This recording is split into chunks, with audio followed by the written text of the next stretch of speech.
Welcome back for the final part of how to budget. So now that you have tracked for a month, you've made your budget.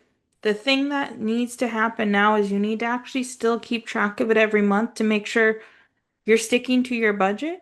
If you're not sticking to your budget, then you need to figure out how to revise your budget of what things can we get rid of. Maybe this month you ate out way too much, so next month we need to really dial it back on eating out to make sure we aren't overspending too much money because we want to make sure there's extra money left over that we can save and put away so that when something happens, we have money there to be able to still pay all of our bills and not end up going into a lot of debt. Along with, if you're putting money there, in a later video, we're going to go over how to pay off your debts.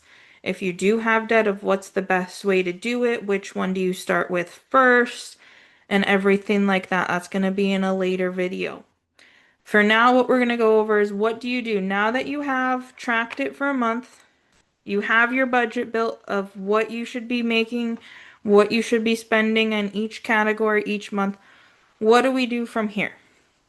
So the next thing is to track it every month. So what you can do is if you go back to the monthly tracker tab, you can right click and then you can hit move or copy. And what we're going to do is we're going to hit create a copy and hit OK. And it's going to give us monthly tracker 2. One thing I suggest that you do is you actually rename it. So you can just double click there and it will highlight it. And I'm going to rename it. So let's say that I tracked my month for December to make my budget. So now the next month is going to be January. So I'm going to put January 26 so that I know it's January of 2026. So as months keep going on, I can just keep changing it. And then if I'm looking back at previous months, I know exactly which month I'm looking at. Now, one thing is, it does bring over all your expenses. So what you're just going to do is you're just going to go in each one. Now, if you have that mortgage expense is still the same, instead of deleting it, you can just change your date to the next month, 1/1/26. Let's say I still get paid on the first, so I just change it to 1/1/26. If stuff does not pertain, then all we're going to do is we're just going to go ahead and hit the backspace button and just clear out those expenses and those amounts. So you can go ahead and just clear them all out, and then that way it's all ready for you to start your next month. Now, if you try to grab them all at once and do it, you can mess up the formatting and then you won't have all the drop downs anymore. It won't do all the auto calculations off to the right for you anymore. So that's why it's important to just go through, backspace them all, and then you can start over. Now, if you want to, you can get prepared for the next month. And since it's blank and we only have the first day, I can go make a copy of this one again and just say make a copy and then change it from January to say February. That way it's set up for February and I'm just going to keep tracking in January and then I can go to February and before February starts, I can go ahead and create the next month and the next month. Or if you want to, you could create the whole year up front and get it ready so that then you can go back each month and just start tracking your expenses. And then you'll be able to look from month to month, how am I doing?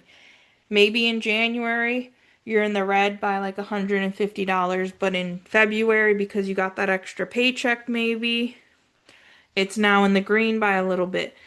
So you can see from month to month, is there some months that maybe because you don't get the extra paycheck, you're just a little short versus other months you have that extra money? If that's the case, then you want to make sure you're saving that extra money so that you have the money in your bank account to pay for those months that you're not making enough for what you're spending. If you're going red every single month, that means you're probably getting yourself further and further into credit card debt because you're probably putting stuff on your credit card since you don't have money in your bank account to actually pay for it. And you need to really sit down and be like, okay, do I really need Netflix?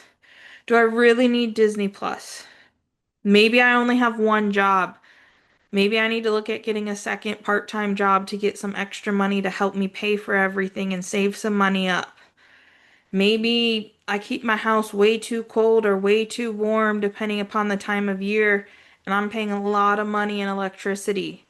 Maybe I just kind of need to suffer a little bit and have it just be a few degrees different from where I would really like it so that I'm not paying so much money. Maybe you're driving a lot of places all the time, so you're spending a lot of money on gas. So what you're going to do now is you're going to track each month and then look at it and you can compare it to your budget.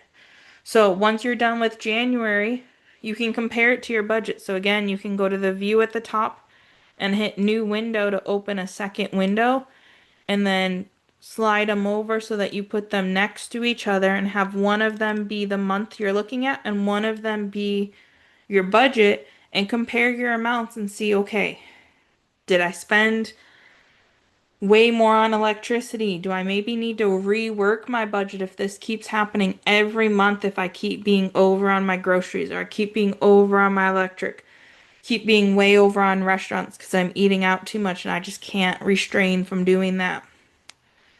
Then you might need to rework your budget and put those expenses to be higher. But remember, in your budget, you really want that total number on the far right to be in green to make sure that you have that little bit of extra money. So if you're constantly overspending, overspending, overspending, you're really going to have to look at what are you spending money on and do you really need to spend money? You might have to make some sacrifices and maybe go out with friends but only have water and eat before you go so that you're not spending money at that restaurant, but you can still have the experience and be with your friends.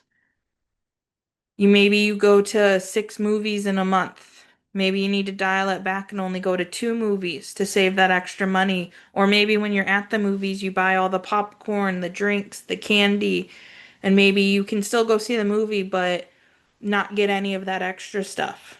So those are things that as you go about this and as you keep tracking month to month, you need to be looking at if I'm in the red or if I'm only a little bit in the green, what can I change to make sure I have a little bit more money, especially if you're trying to pay off debts or maybe you're trying to save for a vacation or save for a down payment for a house or a car, or maybe you're trying to save for a wedding or some other big event or something that you want to do.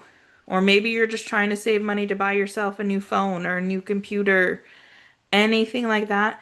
You need that extra money so you can save for those items so you don't just keep getting yourself further and further into debt to where you get to a point that you don't know what to do. The next couple of videos, we're going to start talking about if you are in debt, how do I attack my debt? How do I start getting rid of it? Which one do I start with? Because I don't even know where to start. We're going to go over how to do that, how to look at your debts, which one to start with if you have that little bit extra money each month that you can put towards that debt, but you still got to make sure you're paying the minimum payments so that you don't go to collections. Because if you go to collections and everything, as you know, even with just being in debt, it doesn't help your credit score. And of course, not having a good credit score is not going to help you to be able to afford. Maybe you want to buy a new car, but you need to finance it. The better your credit score, the better financing rates you get. Maybe you want to buy a house. Well, you're not going to be able to buy a house if your credit score is like a 300. So we need to work on getting you out of debt so that you can increase your credit score, but also then you can have all that extra money because you're not paying on all those debts and you stick to only buying what you can afford and making sure that you're saving up to be able to afford things like a vacation, maybe a new car, a new house.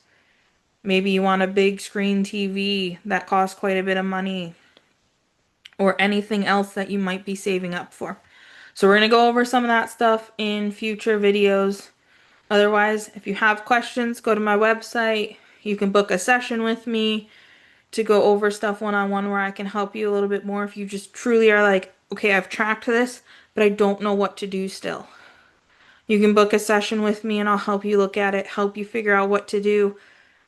Might ask you some questions that you don't like about, do you really need this? Is this really something that is pertinent to you being able to live? Or is it something you can sacrifice in the meantime to be able to get into a better position? Also, you can go on the website, and if you just have a quick question for me about something, you can submit through my contact form a quick question, and I'll get back to you within a few days on those answers. So keep working at it, keep track of your money, keep track of your budget, track your monthly expenses, compare it to your budget, and make sure you're staying within your budget. If not, revise your budget so that you can do the things you want to do in the future.